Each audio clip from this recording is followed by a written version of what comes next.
Assalamualaikum warahmatullahi wabarakatuh. Bismillahirrahmanirrahim. Kembali lagi bersama Ibu Dia Aprianti dalam video pembelajaran mata pelajaran Pendidikan Agama Islam dan Budi Pekerti kelas 6 semester 1. Anak-anak, materi kita pada kali ini yaitu pelajaran 3, indahnya nama-nama Allah Subhanahu wa Ta'ala. Anak-anak, marilah kita amati gambar berikut ini. Yang pertama, seorang anak perempuan yang sedang bersedekah.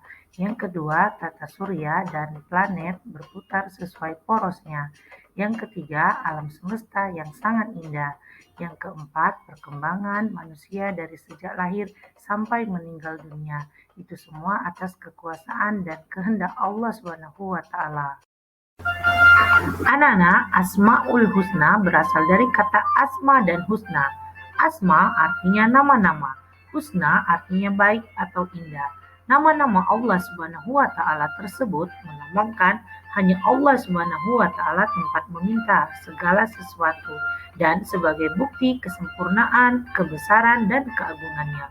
Allah Subhanahu wa Ta'ala berfirman dalam Quran surah Al-A'raf ayat 180 yang artinya, dan Allah memiliki asmaul husna, yaitu nama-nama yang baik.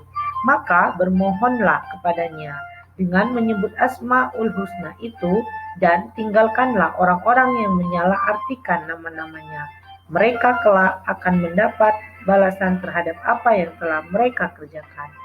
Dari ayat tersebut, maka dengan mengenal nama-nama Allah Subhanahu wa Ta'ala serta sifat-sifatnya akan menambah kecintaan kita kepada Allah Subhanahu wa Ta'ala serta tawakal dan merasa takut ketika akan berbuat dosa.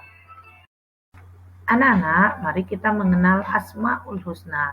Asmaul Husna berjumlah 99. Di pembelajaran kali ini, yang pertama Asmaul Husna As-Somad. As-Somad artinya maha dibutuhkan atau tempat meminta. Allah Subhanahu wa Ta'ala maha dibutuhkan. Allah Subhanahu wa Ta'ala menjadi tempat manusia bersandar. Manusia harus yakin dan mengakui sifat Allah yang maha dibutuhkan dalam kehidupan sehari-hari. Kalau kita suka memberi bantuan seperti Allah Subhanahu wa Ta'ala, Allah Subhanahu wa Ta'ala akan senantiasa membantu kita. Selanjutnya yang kedua, Asmaul Husna Al-Muqtadir.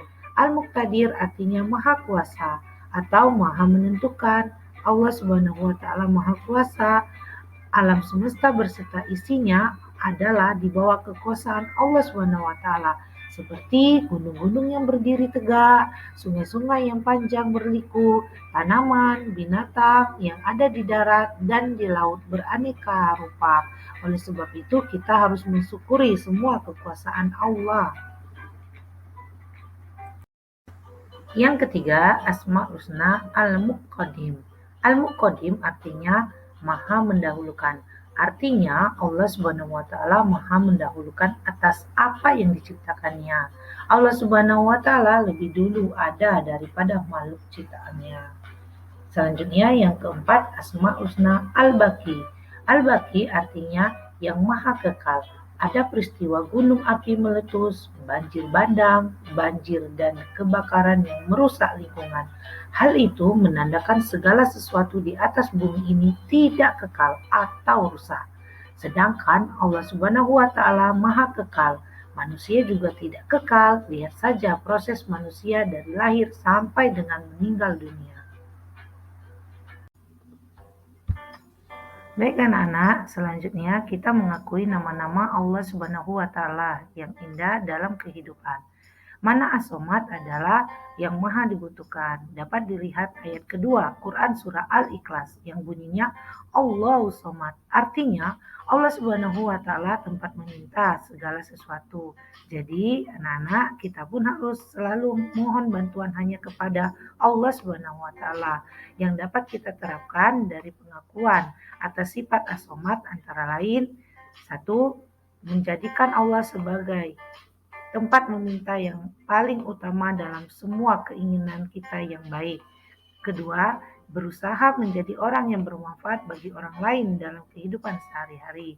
Ketiga, kita hendaklah berusaha membantu teman di sekolah ataupun di rumah dengan tenaga ataupun pikiran dan selalu bertutur kata yang sopan dan santun.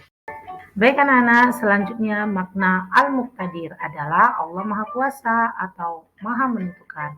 Segala makhluk ciptaan Allah yang ada di atas dunia ini, baik yang hidup, bergerak, ataupun mati, atas kuasa dan ketentuan Allah. Bagi Allah Subhanahu wa Ta'ala, mudah saja untuk menciptakan dan juga untuk menghancurkannya. Nah, anak-anak, coba cermati Quran Surah Yasin, surah ke-36 ayat 82, yang artinya sesungguhnya urusannya apabila dia menghendaki sesuatu, dia hanya berkata kepadanya, jadilah, maka jadilah sesuatu itu. Nah, anak-anak, marilah kita terapkan sifat Al-Muqtadir dalam kehidupan sehari-hari.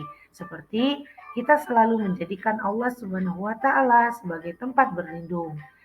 Selanjutnya, kita berlomba-lomba untuk mencari amal kebaikan karena kita tidak tahu kapan bencana akan datang.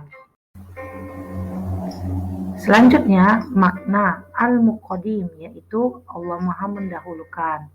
Firman Allah Subhanahu wa Ta'ala dalam Quran surah Al-Hadid ayat 3 yang artinya dialah yang awal, yang akhir, yang zohir, dan yang batin, dan dia maha mengetahui segala sesuatu.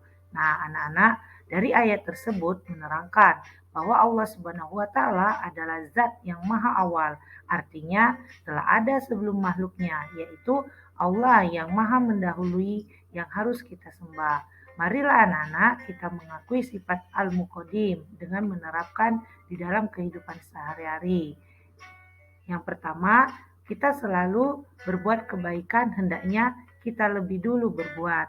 Yang kedua, kita selalu mengerjakan sesuatu yang bermanfaat untuk masa depan dan jangan mengerjakan perbuatan yang sia-sia, apalagi sampai merugikan orang lain. Yang ketiga, jangan menunda-nunda pekerjaan, terutama belajar. Jadi kalau ada PR, dikerjakan ya nak. Baik anak-anak, selanjutnya Al-Baqi. Mana Al-Baqi tadi kita sudah pelajari, yaitu Allah Subhanahu wa Ta'ala yang maha kekal. Allah Subhanahu wa Ta'ala yang maha kekal menjadi tumpuan harapan kita. Nah anak-anak, pernahkah kalian membaca kisah Nabi Ibrahim? Ya, Nabi Ibrahim alaihissalam pernah menganggap bulan sangat kekal pada saat itu, dapat menyinari kegelapan malam. Nah, di sana Nabi Ibrahim sangat kagum kepada bulan. Ternyata ketika siang tiba, sinar bulan lenyap. Kemudian Nabi Ibrahim alaihissalam menganggap matahari sangat kekal dengan sinarnya yang panas di siang hari. Tetapi ketika malam tiba, sinar yang menyengat lenyap juga. Maka bulan dan matahari tak pantas untuk disembah menurut Nabi Ibrahim pada saat itu. Nah, di balik dari semua itu pasti ada Allah yang menciptakan segala sesuatu tersebut. Nah, demikianlah perjalanan Nabi Ibrahim alaihissalam menuju pengakuan kepada Allah Subhanahu wa Ta'ala yang maha kekal. Jadi, setiap ciptaan Allah Subhanahu wa Ta'ala akan hancur atau tidak abadi. Hanya Allah Subhanahu wa Ta'ala lah yang maha kekal. Nah, berikut ketidakkekalan manusia. Yang pertama, ketahuilah anak bahwa masa kanak-kanak tidak akan kekal. Suatu saat nanti kalian pasti menjadi tua renta, bahkan bisa meninggal dunia. Nah, yang kedua, waktu yang akan cepat berlalu dengan peredaran bulan dan matahari. Nah, demikian anak-anak ibu pembelajaran kita pada hari ini. Ibu harap anak-anak ibu dapat menerapkan sifat Asma Husna Allah yang 4 tersebut di dalam kehidupan sehari-hari. Baik, kita akhiri pembelajaran kita dengan melafalkan Alhamdulillahirabbil alamin. Ibu akhiri, wassalamualaikum warahmatullahi wabarakatuh.